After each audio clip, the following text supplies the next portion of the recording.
All right, guys, so this is 8-3, simple interest. First things first, as my hands come into the picture, that, we've been tie-dyeing, so they're scuzzy for a reason. Believe me, I've been washing them. They're just kind of scuzzy looking, just to warn you. So we're doing simple interest today. Interest is the amount of money that we get paid for lending or investing, there we go, money, or that we get paid for borrowing money. Interest builds on whether you're lending it or borrowing it. Interest is almost always building. So then you've got your principal. Your principal is the amount of money that you deposited or borrowed. Your rate is your interest rate. This is always going to be given to you as a percent, and you are always going to need to change it into a decimal. And then you've got simple interest, which involves interest calculated only on the principal. So your simple interest has a formula. It is I equals PRT, and that is interest equals principal times rate times time. Now, something you need to make note of is that time is always in years. So that is extremely important.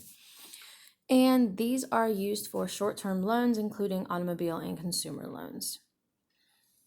So using that formula, number one, you deposit $3,000 in a savings account at your town bank, which has a rate of 5%. Find the interest at the end of the first year. So, sorry, it's kind of hard to remember. I need to stay out here instead of moving closer. Go ahead and label things. Your principal amount, how much you're putting in, is $3,000. Your rate is 5%. 5% is 0.05 as a decimal. And your T, it's first year, so that's 1 year. Plug everything in. I equals principal times rate times time. 3,000 times 0.05 times 1 gives you an interest of $150. So over 1 year, just by letting $3,000 sit, that account has gained $150, which is pretty nice. Number two, a student took out a simple interest loan for $2,400 for 2 years at a rate of 7%. What's the interest on the loan? So the principal was $2,400. The rate was 7%, which is 0.07, and your time was 2 years. So principal times rate times time.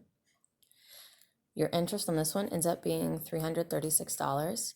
That means that, the student took out a loan. So he's not just simply paying back $2,400. He's paying back $2,400 plus an additional $336, which, that's a pretty high interest rate, by the way. So that is how to calculate your interest.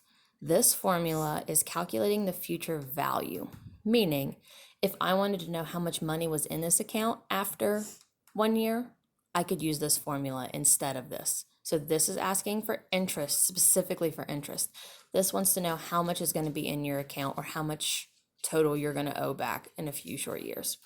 So our formula is A equals P parentheses 1 plus RT, where your future value equals principal times 1 plus your rate times time.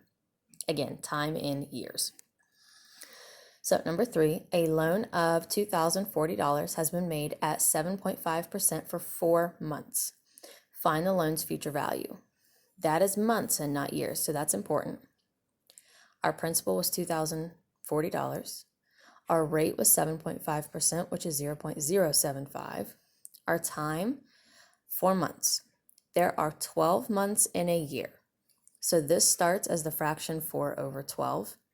4 over 12 reduces to 1/3. So that is 1/3 of a year. And you plug it in. 2,040 parentheses 1 plus 0.075 times 1/3 into parentheses. You end up with a future value being $2,091, which means that over the course of 4 months, instead of owing this amount, you owe $51 more than you were anticipating. That's how quickly these things can grow. Number 4, there we go. In addition to jeopardizing your health, cigarette smoking is a costly addiction. Consider, for example, a person with a pack-a-day cigarette habit who spends $5 per day, 7 days each week on cigarettes. So part A, how much is spent on this item a year? Well, you're doing $5 per day, 7 days a week, 52 weeks a year. So calculate it. 5 times 7 times 52 gives you $1,820 on cigarettes a year, which is a ton of money. B, if this person invested the yearly spending on cigarettes in a savings account with a rate of 4%, how much would be saved after 1 year?